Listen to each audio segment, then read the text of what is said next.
Last week at Davos, the UN Secretary General told us that we are now not facing only nuclear war as our existential threat. We're facing climate change and the unregulated expansion of AI. There is no question that AI has given us, in large language models, more access to things we did not have access to in the past, given us better information for decision-making, both in policy and in practice. But is AI making us more equal? Or is it introducing more inequality as we, together, solve problems at digital speed? To help us unpack this, I'm very happy to welcome on stage Maxine Lace, PhD candidate at Uppsala University. Please join me on stage.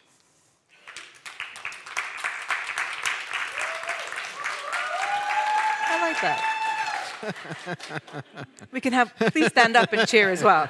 Very good.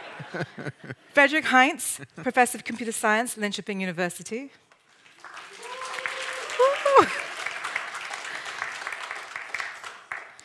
Johan Marklund, Deputy Director General at Vinnova.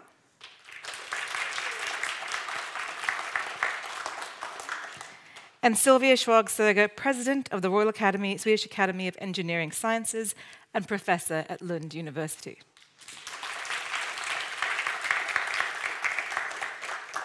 And to set us off and give us our setting the stage remarks, I'd like to welcome on stage Henrik Karlsson, Co-Director, Mistra Geopolitics, Senior Research Fellow at SEI.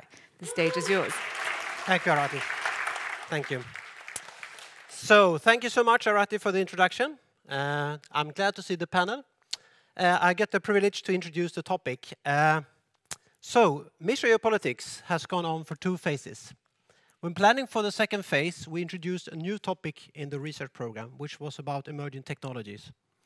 And that was quite natural for us, because we saw the role of technology in coping with environmental change, but we also saw technology as a very important driver of geopolitical tensions and geopolitical cooperation. So, for a couple of years now in Mistra Geopolitics, we have talked about this, what we call a Sputnik moment in time in the technology race between the US and China primarily. And what do we mean with that? We mean with that something that spears and goes back to 1957, when Soviet Union back in the day, not Russia, Soviet Union launched the first satellite, which has an enormous effect on technology strategy and technology policy, primarily in the US. And, as many of you have seen, this guy enters the scene. Mr. Wen Feng, a few weeks ago, his company DeepSeek released the model called R1, which sent shock waves through much of the political and the scientific and the commercial landscape in the Western Hemisphere. Especially the finance market reacted very, very heavily on this. And what did they do? They did roughly the same as those companies do in California, but with much less resources. And the main thing here is perhaps to say that this happened while the US had export control of certain key technologies. Perhaps that's the most impressive thing here. So export controls actually could foster more innovative thinking. And this is what many people hold as a game changer. Back in 2017, the Chinese government announced its ambition to be the leader in AI at latest 2030. And indeed, for example, 2022, the Ministry of Education in China approved 440 research programs on artificial intelligence across Chinese universities. So why is this important? The US has had a policy to be a leader in all technologies that are relevant for security. And the US competitive edge in defense and security is very much linked to their role as a technology leader. What about Europe? Many of you have heard about the Draghi report that was released a couple of months ago. And just a few weeks ago, or was it only 2 weeks ago, this so-called competitive compass was released by the European Union, trying to keep up in the technological race with China and the US. And since Björn Ola mentioned foresight activities and enhanced foresight capabilities as a key ingredient in the program, let's do some foresight now, and not looking only on AI and looking at what comes next. We don't know, but one of the technological fields that people talk more and more about is quantum technology. And how does it look like if you look at quantum technologies? Here I found a graph or a diagram over patents with regards to quantum technology. And what is quantum technology? It's simply using the principle of quantum physics to do better computers and more secure channels for communication. Here you see the number of patents in companies and in some cases university. Red is US. Red is US, and then you see 2 Chinese, and then you see a Canadian company, and then you see a few Japanese companies, and then you see 1 Finnish company. This is the situation. Moving back to AI, for me, trying to understand the AI revolution, I look backwards to the advent of the internet in the late 80s. And there are many, many differences. There are more differences than similarities, I think, as you see in this table. And I think the most interesting thing here is the institutional structure around how technology is developed. This openness of the internet, curiosity-driven, decentralized, compared to, I said, mostly closed model, because this DeepSeek thing is partly open. And last line, the internet is a common good, and I think that's part of the reason internet has been so successful. Everybody can build technologies on top of internet, whereas we don't know yet with AI. Last slide. Going over to the panel, my hope, what AI could do for us. Here on the vertical axis, you have degree of understanding, and we have 2 archetypical systems here. To the left for you, a very ordered system, and to the right, a very stochastic system. And I think that our understanding of those 2 systems to the extremes are quite good. But in the middle, we have so-called complex system, which is a mix of ordered system and random systems. And there, our understanding is not so good. And most applied problems are actually in the middle here. My hope with AI is that AI could help us primarily with problems in the middle picture, not the extremes. And indeed, sustainability is, I think, a grand example of a very complex problem. So my hope, I send over to the panel, could AI help us in being better in solving complex problems? Thank you.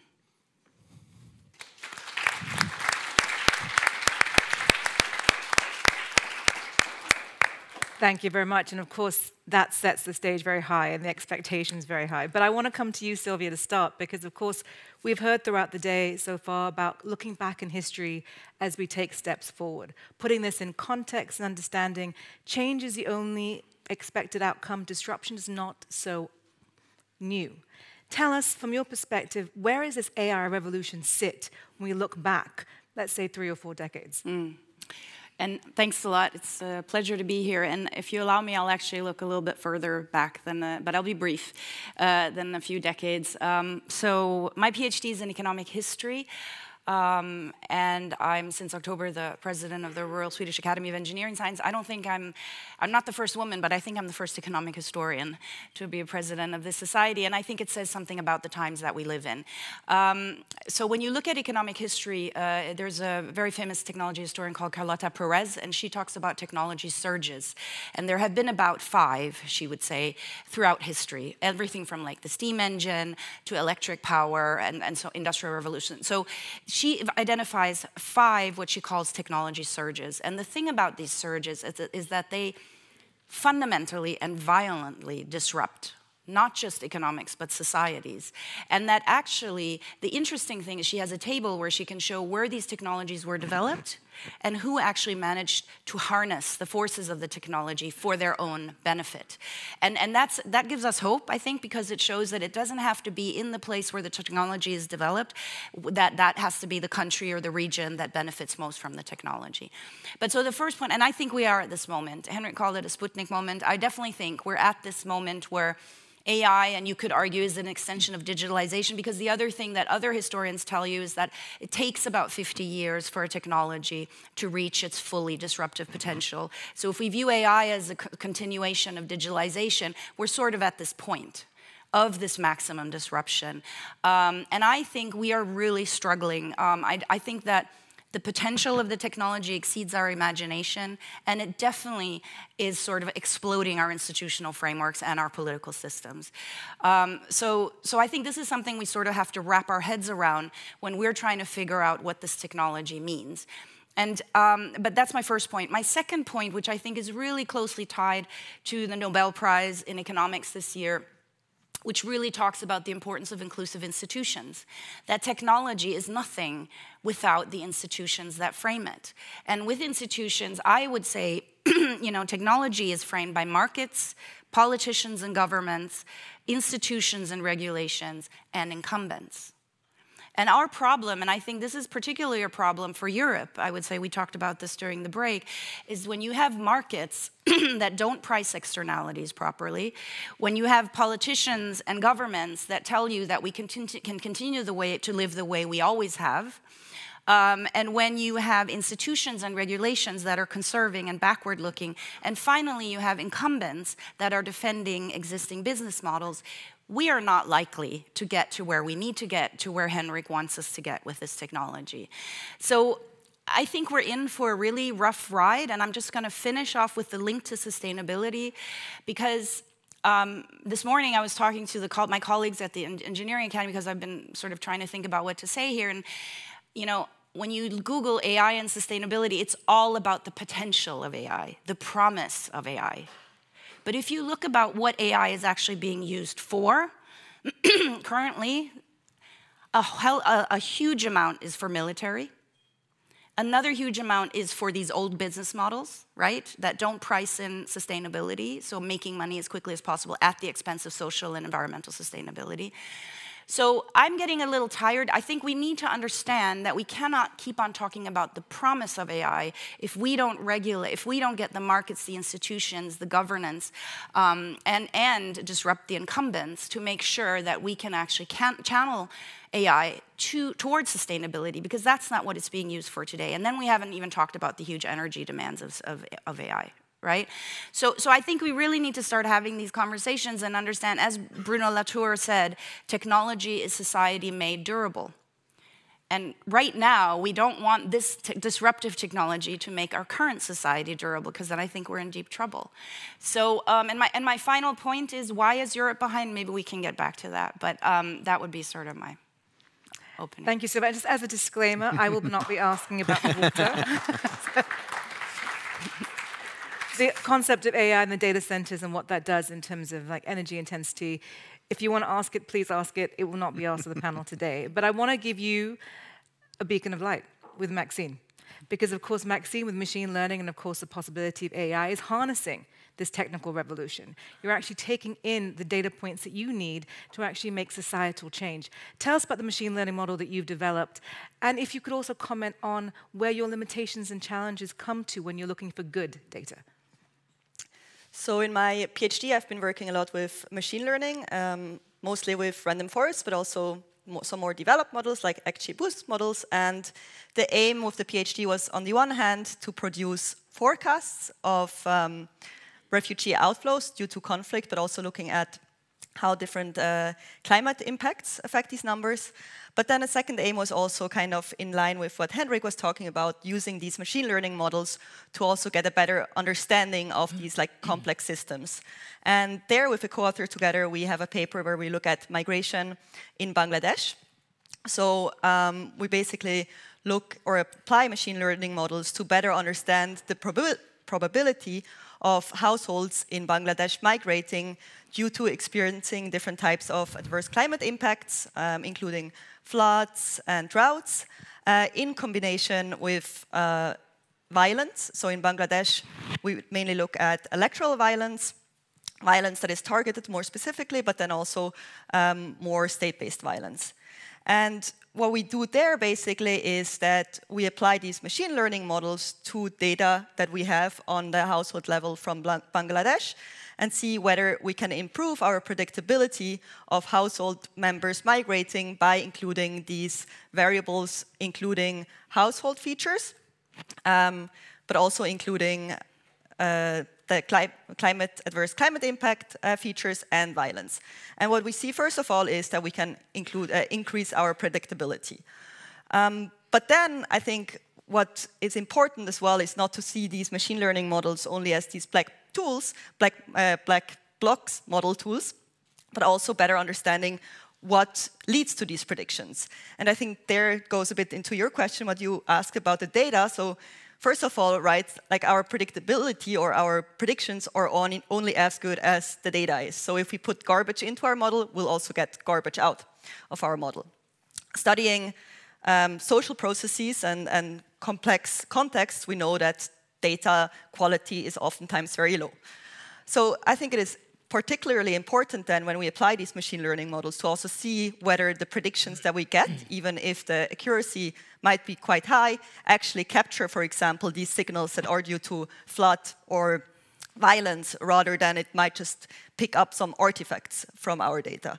So I think one importance there is then to really look, or try at least to open up these black box models, if that's possible. That's harder the more complex the model gets. And then on the second hand, it's also to look at the predictions, right?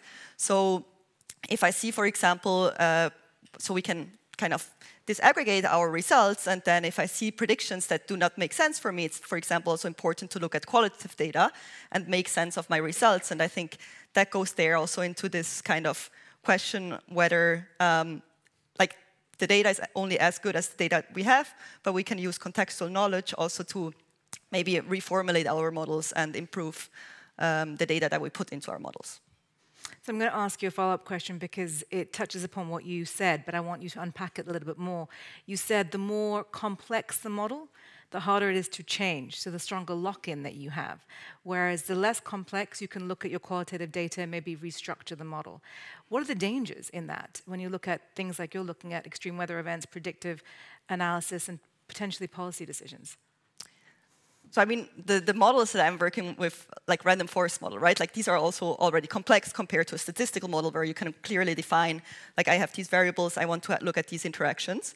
But then, like, there is a lot of like work that has been done on explainable AI as well, that kind of then looks at the variables, the predictors that we have in there, and shows not only like the importance of these predictors, but also in which direction they go, basically. But I think the problem is if I can't, so if I'm only aiming for really high predictability, then I might not care about what my model does or how it works, right? But I do think that also working together with people who are like stakeholders and policymakers, that they're also interested in trusting the model more. And I think you can get more trust by also showing how the models function. But I have colleagues in Uppsala, they work with neural networks and so on, and then it gets obviously much more complex, right? So I think there's also a trade-off of this like understanding of what a model gives you, and then also this kind of just high performance of predictability that we can gain. And I think I'm more in the, like trying also to understand what our model do. So Maxine, I want to go from you to Joran, who's been nodding his head here while listening to you speak.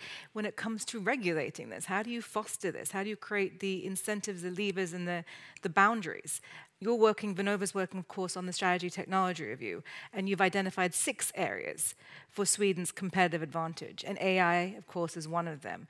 So my question to you is, and of course Sylvia's touched upon it too, how do you create this agility between regulation, competition, and security? And of course, how do you foster collaboration in this fast-moving space of AI and innovation? Well, yes, we did a piece on strategic technologies for the government. And the questions behind that remit that we got was actually the technology race. So that's important to remember. So how should Sweden cope with that competition? Looking at 10 different strategic technologies then selected by the EU Commission, by the way. And we then also looked at how these could be sort of interrelated. And the in a way, sustainability was not sort of addressed, or was not in the remit in itself.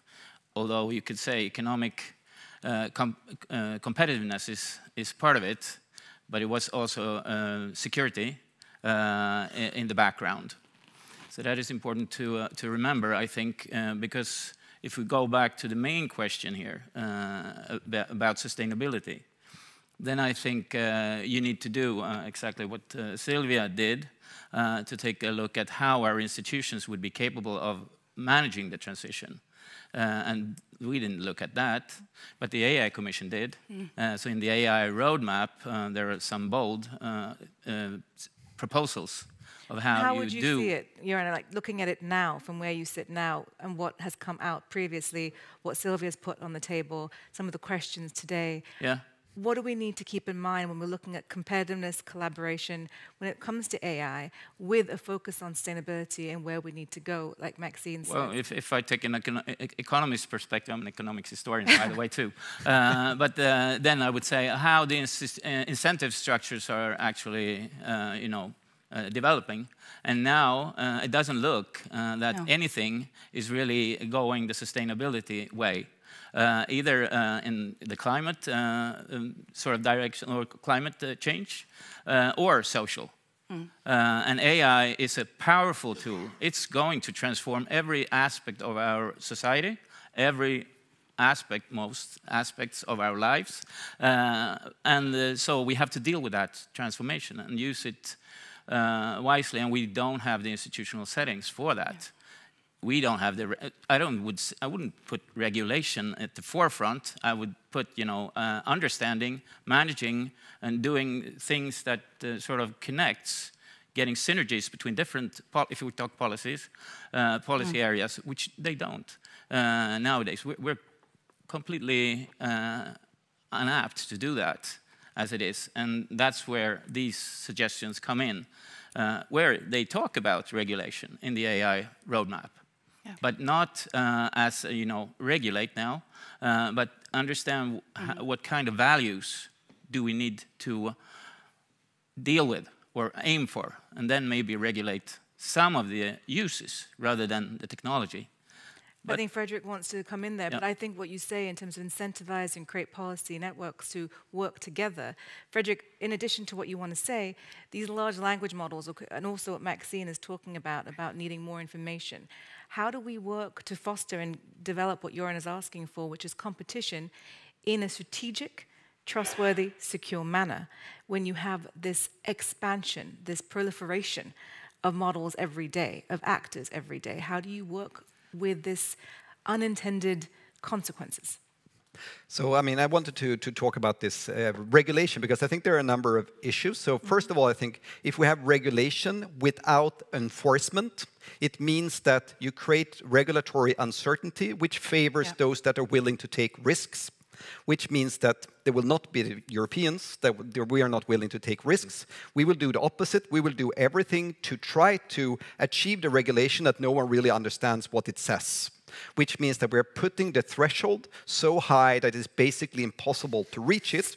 And in combination with that, if you're 5% compliant or 95% compliant, you're still not compliant. So even if you do a dramatic improvement in compliance, you're significantly much better than what exists. If you're not compliant, you're still not compliant, and therefore, from a regulatory perspective, as bad as those that don't care at all.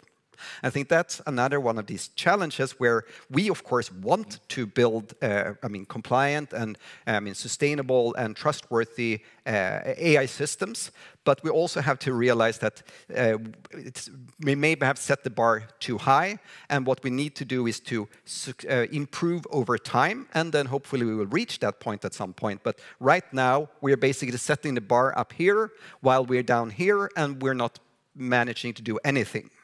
Because I think another realization is that in the end, people want things that work. So if you have something that works and is kind of, unclear compliance, and you have something that does not work but has absolute compliance, no one will choose the second one. So I think compliance and this kind of things that we are focusing on here is extremely good as the second step. When you have something to work, then you also want to make it as compliant as possible. But now, I think, again, we're basically not even involved because we're putting the challenges too high. So I think that's some of the issues that I see there. And because I think the best way, of course, to meet the regulation is to build the systems we want according to it, and instead of just hoping that other people will do it for us. So I really think we need to invest much more in innovation and actually build trustworthy systems, AI systems, rather than just doing the regulation. And I think we also need to understand where the regulation really, what you can achieve today and how we can improve over time. And I guess going back to the question of how do we deal with this really fast-moving development. So actually, we talked a little bit about that before, and I think we have a tendency to focus more on projects where you need to say, this is exactly what I'm going to do, and then you apply to get funding, and then you do the projects. I think maybe we need to focus more on building really high-quality, high-diversity teams that can quickly adapt and take on this new challenge, because we know there will be new things, and the faster we are at picking up and improving on this, the better we will be. So actually going back to Henrik and this DeepSeek, there's a lot of focus on the fact that they were able to train these models with much less compute. But what people don't realize is that they still had a very large team that actually had been working for a number of years. So it was not just your kids in a basement doing this. I mean, it was a serious company that had been working on this for several years. And then they found ways to do this better and more effective than before. But we shouldn't believe that just now we can train these models that cheaply. Or rather, we can train them that cheaply if we have this 100, 200 people teams with the highest quality people that are just ready to work around the clock doing that. And that is what we're currently lacking. And that, I think, is what we need in order to be able to meet these challenges and be fast enough to be relevant. So there's two questions that leads me to, and I'm going to ask Sylvia. Of course, we talked a little bit about this before in terms of the EU now. And you mentioned innovation, you mentioned competition, you mentioned regulation, and potentially keeping the EU a little bit behind, lagging, in fact. Well, I would say that today, EU is basically irrelevant. So to unpack that, because you have the US, you have China, you have potentially India, these mega data centers. And of course, you have the EU that, as you say, regulates well, best intentioned, but probably not competitive. How do we balance this? Sylvia, I'm going to come to you, but Göran, if you have comments on that as well. Well, I think I agree with a lot of what both Göran and Fredrik said, and I think I was also involved in this report proposing how the next framework program should look for research and innovation policy, and I think it also ties into what Henrik said. He started off with the Sputnik moment. So if we take another step back, what drives the development of technology? It's often, throughout history, it is building empires, right? Mastery of core technologies. And I actually think that this competition between China and the US right now is about the mastery of core technologies. That's sort of at the heart of it. And then all the geopolitical rumble we hear around it comes from that. It's that here are two countries that are competing for hegemony. And that has all these far-reaching ramifications. Then you get to the point, what is the EU competing for? Do you see what I mean? And I think this is one of our problems, because if you also look at a lot of the advances, why is so much money going into technology in China and the US? It's for military purpose, for defense purposes, for mastering these core technologies. So then we have to figure out what could mobilize Europe. And I do think we have a lot. We have definitely a much more sustainable society, I would argue, than the US or China. And this somehow is we need to tap into to make it a driving force of our technological development. That's the whole point about framing technology. But we haven't been really successful at that. And this is where it comes in that we tend to regulate rather than we're more defensive than offensive. Because we're not really sure about our purpose. You know, what's the purpose? And this is also, for 20 years, we've been talking about government needs to procure technology. That's what China and the US do. But we're not quite sure, what are we procuring it for? Do we have an intent to buy, or is it just because we want to support some poor entrepreneurs? Now, what I think we need to do, if we want to break out of this, is that there was a recent report that showed that Europe is actually not bad when it comes to tech entrepreneurs. We have a lot of tech entrepreneurs, and I think we need to sort of unleash them and then target and then channel them towards what we want them to work on, which is healthcare, which is supporting development in Africa, which is sustainability.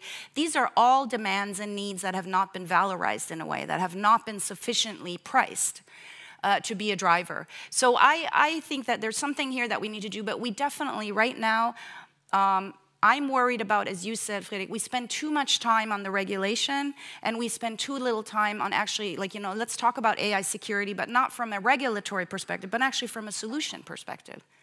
How can we procure AI solutions rather than how can we, because, there's a limit, regulatory power also has limited energy, or governments. And when you spend all your energy on regulation, there's not a lot of energy left, to be offensive in terms of technology development. That's my... Unleash entrepreneurs, and I think there's no debate about how that can actually incentivize and push things forward. You're in terms of the tech race and responding to maybe what Sylvia said. Right, and what Fredrik said, I think, because again, the institutional settings are extremely important, and the EU must become much more ambitious, and that's important for Sweden. I mean, we are a small country, and we will remain small for a very long time, I think. So we cannot really compete in scale.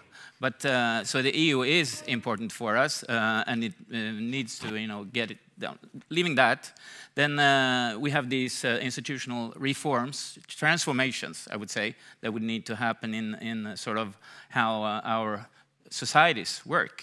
Municipalities, government agencies, even the sort of ministries. But then to the research and innovation system again, also. So we need to do a reform there, which is actually what we're sitting at with now, after the research and innovation bill, which actually talks about and opens up some opportunities of doing some serious different ways of addressing how to build excellence clusters, it's talked about, of international lead, and those kinds of things that could maybe do exactly that.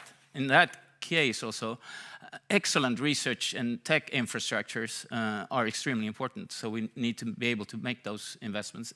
Opening up, actually, for pre-commercial procurement too, although we haven't been given any tools for it yet or funding for it yet, but it's important and it's very much underdeveloped in Sweden and in Europe. So I'm going to come back to this tech race. There is hope on that agenda. What would you say is the one thing Sweden should be doing when it comes to the tech race, where Sylvia, Göran, Maxine, I haven't asked you, I'm going to come to you, feel like EU and Sweden is lagging behind a little bit? What is one key thing we can look at to do better, that we can actually enter the race? As Fredrik said, we are insignificant right now in terms of Sweden and the EU. One thing we can do better. One thing. Well, we need to do that. That was leave that then, and say, okay, we have a unique, and that's one thing that we pick up in our most recent report on these strategic technologies. We have a unique sort of combination of globally advanced companies crossing several important value chains. And we're quite good at systems building. So bring these together much closer, and that's what we are proposing in different kinds of ambitious agendas together. But then drawing on extremely advanced scientific research and closing the gap to accelerate. And that's the competitiveness story of it. And hopefully the market forces will drive these to sustainable development deliveries, which is another game. It has done so far. It seems it's changing now, though, unfortunately. When it comes to sustainable development, the use of AI and these tools and this tech race that we've talked about a little bit, Sylvia, Maxine, I want to ask you, because AI gets put in a position to make decisions, to inform policy, to inform practice. And you've talked about this black box, which becomes harder and harder to unpack, to understand how you get from A to Z in the output. There is, of course, talk about machines being given a little bit more leeway and forgiveness when they make mistakes compared to humans. How do you build for this? How do you plan for this? And how do you take care of this uncertainty and fear that is in the system to allow for these decisions to be made and trusted. Maxine, I'm going to ask you first. Sylvia, I'll come to you second. I mean, I think from a social scientist perspective, who's kind of using these amazing tools that the computer science develop as well, I think it's important to be transparent about the limitations of our models and like where they perform well and what they can't do. And I think the danger is, if we just like have an output of certain estimates of, for example, the number of climate refugees in the future, and we don't really know like what was the data trained on, what features are in there, what are the limitations of the predictions that we have. And I think when we work together with people within the policy sphere or practitioners, we just need to make sure that the people behind the model development are as transparent as they can be, showing kind of, that this is just one of the tools that can be used to make future decisions or help future decision-making processes. Transparency. So yeah, and I think this is very much Frederick's. I think transparency is absolutely critical, but I also think it's, what are the values that are being fed into this machine that's supposed to help us make decisions?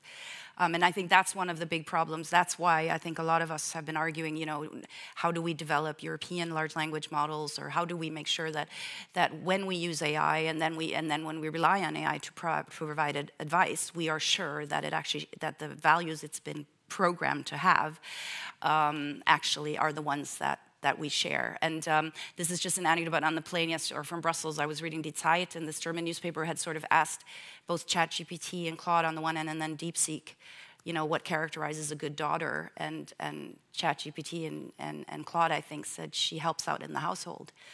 I think DeepSeek had a slightly more 21st century answer to that. So I just, that's what I mean by that. I think it's so incredibly important that when we ask machines to help us make decisions, that we know what they've been fed with. So going back to transparency, but you touched upon large language models, and Frederick, that brings me back to you because I have to ask you the question. You've mentioned China, DeepSeek, you've mentioned the US, but of course, for biases reasons, I'm going to mention India. India was very upset with DeepSeek. They said, how is this happening? How do we allow China to get ahead in this technology race where we should have a very strong place? They call for national LLMs. They said, we need diversity, we need sovereignty, we need independence. We should have a national large language model.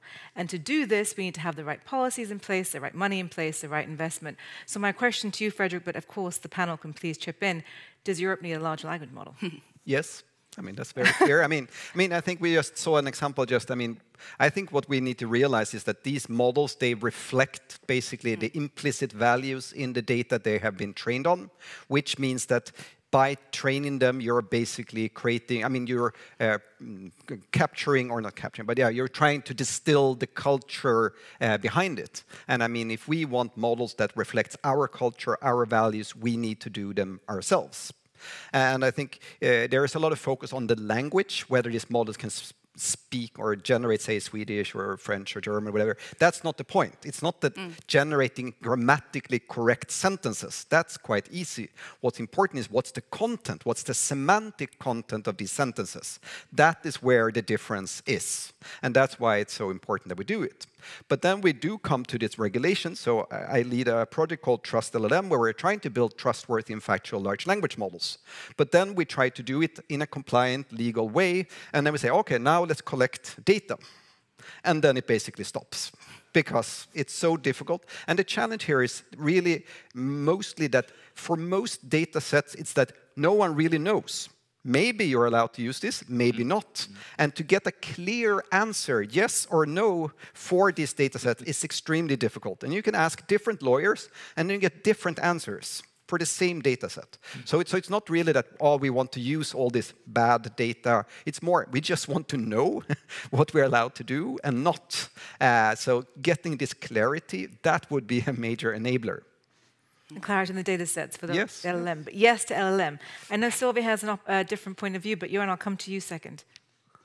Yeah, well, my only point, and this is where Fredrik and I have talked a lot, also during the AI commission that we were both on, because I was at a panel in Brussels talking about does Europe need its own large language model. And I would say, I totally agree with what you said, Fredrik. My only concern is that I don't think Europe has a great track record on the grand projet. You know, so when Europe decides to do something, it doesn't always go great. And when we come back to why are they doing it? Do you see what I mean? If in the US we have DARPA, right? And there is a clear purpose behind what they're doing when they do these projects. So what I think is, I do agree that I think I completely buy your point, Freddie. I'm just wondering who should run the initiative, or how should it be done? I would shy away from saying, let's pool it all in Brussels and let's have them procure something. That's my only concern. So purpose, of course, leads to decision-making and strategy. Joran, your thoughts on LLM? No, just on these things, connecting to Maxine and Frederick a little bit. Data, as you say, I mean, that's the key. So we need to be able to use the data that we have around in our society in order to be able to become, and that's also maybe a key to competitiveness, because those data that are important in robotics or in industry and those kinds of things are unique in a way, and that's also in our social systems. So we need to find ways how to use them. And AI is really a sort of a capability enhancer of extreme sort of potential.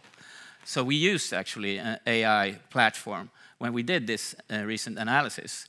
And when you do that, you also come across the data, which data are in, or which are we actually using, and which could we maybe not use because it's in the cloud now, so we don't have maybe secured our rights to that. But it is that, and so you become a much more powerful analyst if you use that word. You could be your bureaucrat or anything. On the other hand, that requires then that you have the capabilities of doing that critically analysis of what you get out. Which means that you both need to understand the technology and you need to be able to do just that, which is not so easy when you get nice data, telling you stories about maybe what you should do. Maybe that's not the full truth. Coming back to other institutional settings proposed by in the AI roadmap, I think you need to do education and you need to increase, the competence broadly, which is also not happening. I don't think this is the major topic when we talk about schools today. It doesn't sound that way, at least from where I sit. So also that institutional setting, you get sort of a very much better or much powerful analyst, but you don't get a good analyst just because you have that enhancer. Yeah. So I was actually making the notes to comment and summarize before I open up for questions from the audience. And the skill gap was actually exactly what I was writing when you said education, because we talk about the need for transparency. But Frederick, what you touched upon is also very important for us to reflect, is the 5% versus 95% performance. And how do you incentivize behaviors? And how do you create a situation where everyone is incentivized to be as close as they are to perfect, but not at the cost of competitiveness? And with this, you have a capacity gap. And with this, you have a skill gap, and education becomes one of those levers, perhaps, for the next stage of the AI revolution. I'm opening it up to the audience for any questions. I think we have time for two. I see a hand in the back over there. I think it's Dan. And Anders in the front here. There is a mic. I think that's coming to you now. Hi, thanks. Dan Smith, I'm director of CIPRI, and I'm interested in this question of regulation. I understand the frustration that you've expressed, and especially perhaps Frederick has expressed with it. But I'm a bit concerned if the solution to that is to first of all do the system and then do the regulation. Because I think we've seen in other technologies regulations being designed around systems, and then the regulation kind of becomes a prisoner of the system. So you're arguing, I get it, that the system should not be a prisoner of the regulation, or the system developer should not be a prisoner of the regulations. But surely, nor should the regulations be a prisoner of the system and the system developer, especially when you think of the tech bros and who it is who is behind an awful lot of system development. So I'm looking for another way forward between these two prisons. I will take all the questions, I think, together so the microphone can come to the front. Anders, and then Robert is right next to him with a question. Thank you, Anders Wijkman. Very interesting discussion. I have two questions. One is related to the US. When Nick spoke, he said the US is only about 15% of the global green technology area, so to say. But here we have another situation. And I read a few interesting articles in New York Times the other day where Ross Douthat has interviewed, on the one hand, Steve Bannon, and on the other hand, some of the tech company directors. And the latter, they explained why they have gone from supporting the Democrats, which they did until very recently.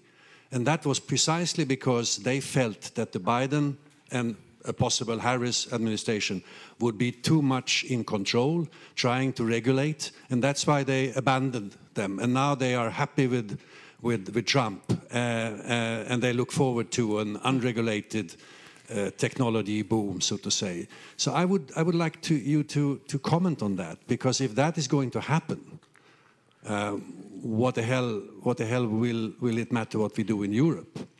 And then secondly, the interesting thing is the interview with Steve Bannon.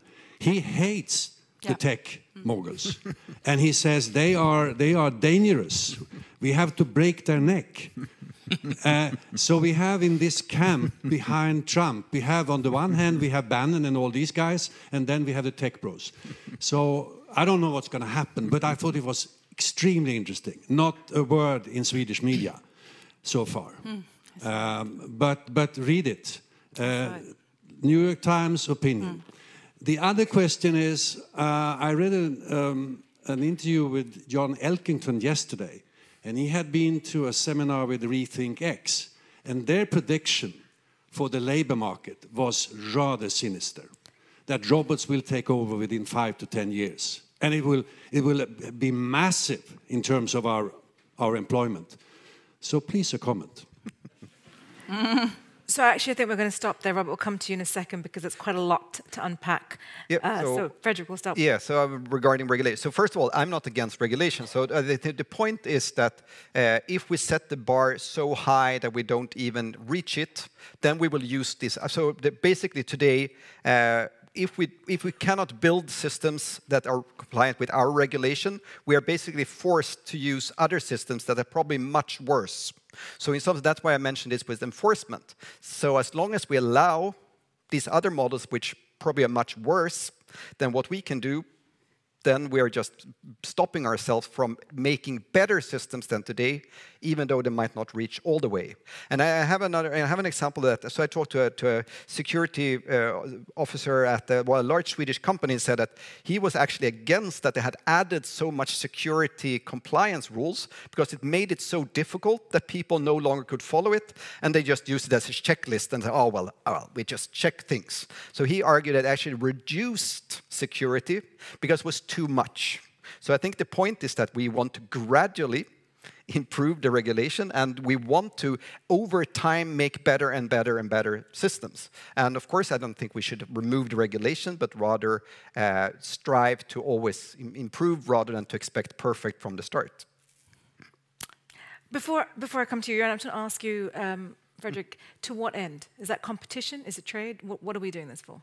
So, I mean, it's very obvious that today people are using these tools, but since there are no European alternatives, we are using the non-European alternatives, which are probably worse than what we could do ourselves. It's a choice. So, yeah, we're getting, it's a choice. Johan.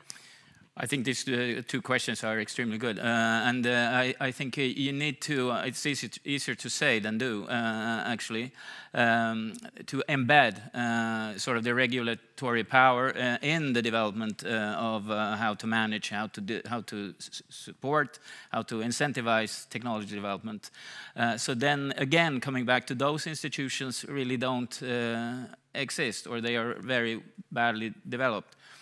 We are sitting here funding R&D, maybe. Some others are, being regulators. Some are sort of part of an institution, then maybe funding people for schools or whatnot. these are not coming together in an institutional setting that could deal with these challenging, really complex issues, really in an extreme kind of way. And then coming back to then Anders mentioned here, which is not a detail, the labor market development, which is really challenging for sustainable development. And I think we don't know. Nobody knows really exactly how things would evolve, but it seems that we're acting as if things should be as it used to be, and it's probably not. And if there are, which is probably the case, really dents into how people possibilities are for getting jobs, then people will become worried, angry, maybe violent, and that would not be sustainable, I think, in any way. So those things you need to do. Embed, again, and I think some of the suggestions, again, in that famous report from the AI Commission, talks about those things in a way that needs development, of course, but you need to institutionalize in a different way. The silo organization is good for some purposes, but not for this. So how do you do that? And that's transformation. That's really transformative challenges on a very, very large scale. And one might argue putting practitioners in the policy-making seat to actually try to reflect how policy is being operationalized. Sylvia, I'm going to ask you to be very short, because I'm going to come to Robert for the last question. Yes, I just want to, I think tying the two questions together, one about the two systems that we don't want to be a prisoner of either, and what you just remarked about what's going on in the US, I think this is putting Europe really under pressure. But I think one thing we should avoid is, I was talking about my skepticism of Brussels run Grand Projet, but I grew up in Germany when Europe was a peace project, and I think what we need to avoid is let these large countries try to pressure us into this game of which nation state is the best. Because that's not a game we're ever going to win in Europe, and that the only thing we can do is be effective together. And I do think we need to do both. We need to regulate and we need to invest in solutions. We need to be able to walk and talk. And I'm just hoping that the insanity that's happening around us right now is allowing us, or is sort of propelling us, because otherwise Europe will be a project of the past, because evolutionary economists also tell you that when you fall behind in certain technologies, the gap just gets bigger. So it gets harder to catch up. I'm going to ask for the microphone to come to the front with Robert. Robert, can you ask one question to one person? We have, for limited time, for reasons of limited time. Right over there. Right, Robert Egnell, board member and Vice Chancellor of the Swedish Defence University. Thanks for a brilliant panel. Give me a little hope, but also made me really worried, to be honest. You said some really clarifying things when you talked about the kind of model we want to produce, and that we need a European model to reflect our values. And that sort of made it suddenly very clear to me that this isn't a technological project at all. It's a political one. Exactly. It's inherently political, and it's about distribution of power, knowledge, and resources at the end of the day. Yes. Which means we're in a game of competitive realities, really, in AI language models. And you're talking about different countries, different parts of the world. But it's businesses, not countries, running this. Research is funded by businesses rather than governments in general, and especially here. So in the end, who do you think is going to win the competitive reality race? And this question is to...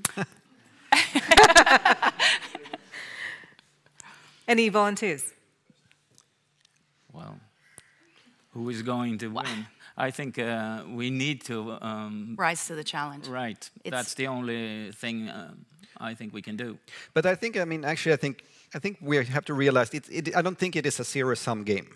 I think there is a way for more people to get value out of it. And I actually do think that's a strength for Europe, that we don't see everything as a competition.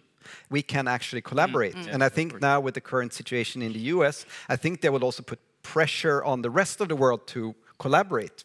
So I think if we want kind of opportunities or something, and that is what I would like to see, can we find countries, other countries that we could collaborate with, where we could create value together and thereby be an alternative to what we have today. Yeah. Good. Like get Canada to join the EU, which Yes. the economists propose. Exactly. Before we end today's session, I want to leave the last word with you, Maxime, because you're working with these models. Yeah. AI, as we're saying today, is a tool to make you do your job better. What do you want to see from a policy regulatory space? What do you need to do what you do better? That's a very difficult question. But You have the last word.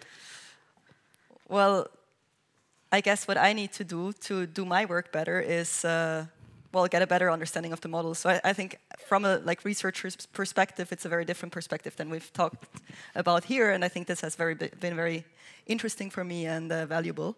But you're the practitioner today, so you have the last word. Tell us, where do we need to go? Better data. That would be the point for me. And I think we've talked a lot about data availability and so on, and quality of data, but also availability, especially in the context of migration and conflict in these contexts where it is very hard to get good data and where there is a lot of bias and values as well in these data. So. To ensure transparency and responsibility. Exactly. Thank you so much. Join me and give them a warm hand of applause.